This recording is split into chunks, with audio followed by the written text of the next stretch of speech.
أعوذ بالله من الشيطان الرجيم. بسم الله الرحمن الرحيم. واعلموا أن فيكم رسول الله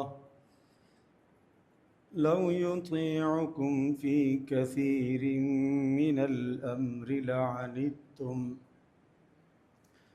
ولكن الله حبب إليكم الإيمان وزينه في قلوبكم وكره إليكم الكفر والفسوق والعصيان أولئك هم الراشدون فضلا من الله ونعمة واللہ علیم حکیم.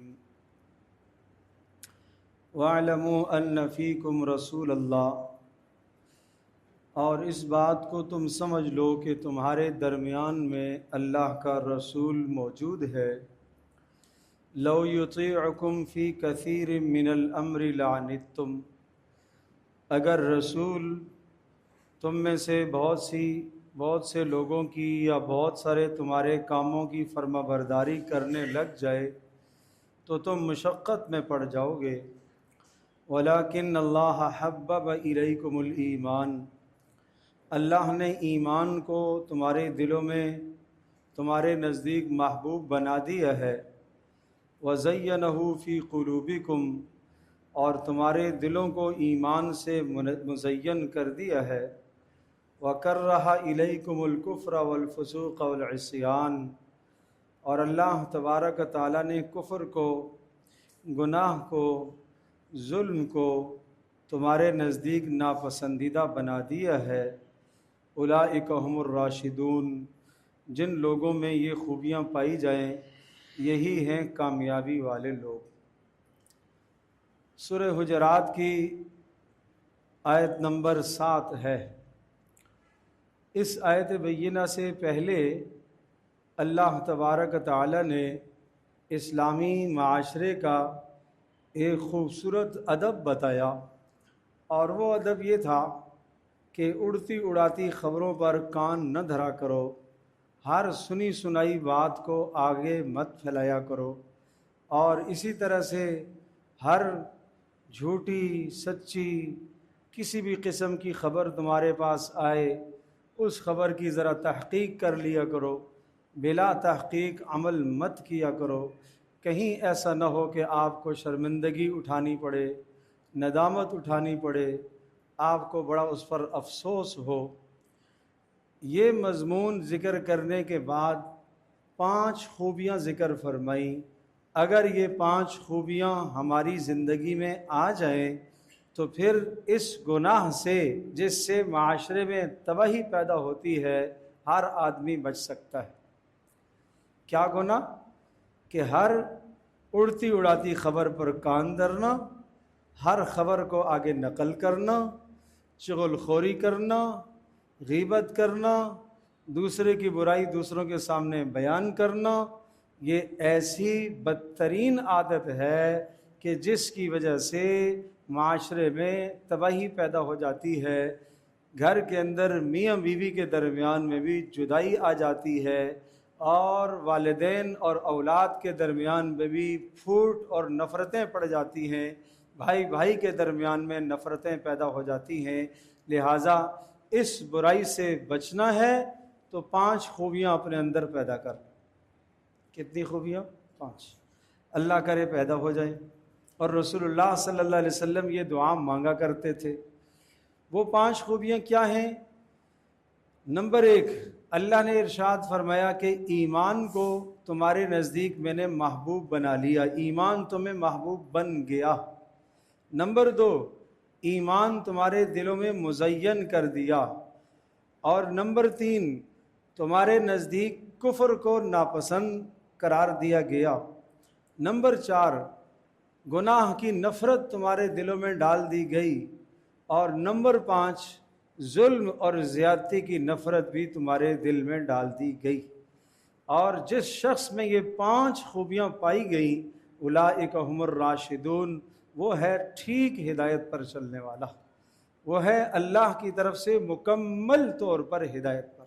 نمبر 1، ایمان محبوب ہو جائے۔ ایمان محبوب ہونے کی پہچان کیا ہے؟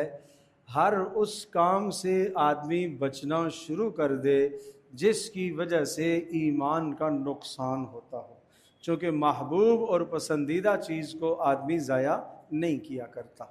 ایسی مجلس سے اپنے آپ کو بچائے، ایسے عمل سے اپنے آپ کو بچائے، ایسے جملے سے اپنے آپ کو بچائے جس سے آدمی کے ایمان کا نقصان ہوتا ہو۔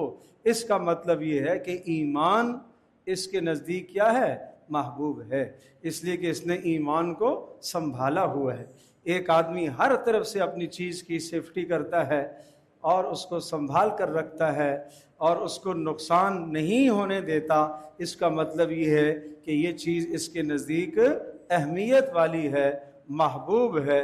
صحابہ کرام رضی اللہ عنہم اجمعین کا ایمان ان کے نزدیک سب سے زیادہ محبوب تھا۔ جان سے زیادہ محبوب ایمان تھا، مال سے زیادہ محبوب ایمان تھا، اور دوست و احباب اور معاشرے سے زیادہ محبوب اور پسندیدہ چیز ان کے نزدیک کیا تھی؟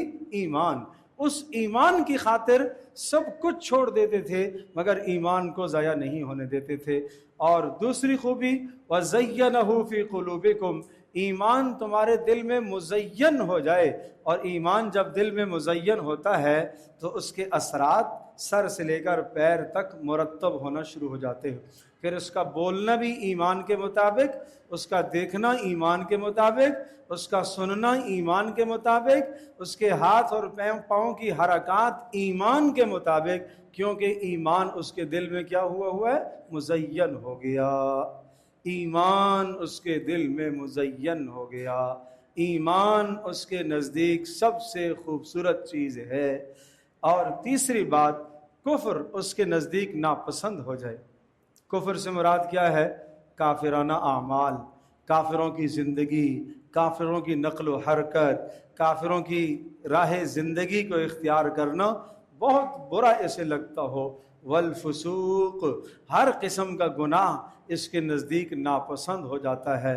غیبت ناپسند ہے اس کو، چغل خوری ناپسند ہے، جھوٹ ناپسند ہے، ہر قسم کا گناہ ناپسند ہے، اور کسی پر ظلم اور زیادتی کرنا وہ بھی اس کو ناپسند ہے۔ فرمایا جس میں یہ 5 خوبیاں پائی جائیں، اولئک هم الراشدون، یہ ہے رشد اور ہدایت پر۔ جانتے ہو رشد کیا ہے؟ وَلَقَدْ آتَيْنَا إِبْرَاهِيمَ رُشْدَهُ، ابراہیم علیہ السلام کے بارے میں فرمایا ہم نے ابراہیم علیہ السلام کو رشد، ہدایت کا اعلیٰ درجہ عطا فرمایا تھا۔ تو جو اعلیٰ درجہ ابراہیم علیہ السلام کو ملا، وہ اعلیٰ درجہ ان 5 خوبیوں پر اللہ پاک عطا کرتا ہے۔ اس لیے آگے فرمایا فضلا من اللہ ونعما، یہ 5 صفات یہ اللہ کا فضل ہے، اور یہ 5 خوبیاں اللہ کی نعمت ہیں۔ اللہ جسے چاہتا ہے عطا کرتا ہے، اللہ جسے چاہتا ہے عطا کرتا ہے۔ تو رسول اللہ اللہ سے مانگا کرتے تھے، کیا مانگتے تھے؟ اللہم حبب الینا الایمان وزینہ فی قلوبنا وکرہ الینا الکفر والفسوق والعصیان واجعلنا من الراشدین۔ یہ دعا آپ کی دعاؤں میں شامل ہے۔ اللہم حبب الینا الایمان وزینہ فی قلوبنا وکرہ الینا الکفر والفسوق والعصیان واجعلنا من الراشدین۔ اللہم حبب الینا الایمان وزینہ فی قلوبنا وکرہ الینا الکفر والفسوق والعصیان واجعلنا من الراشدین۔ کیا معنی؟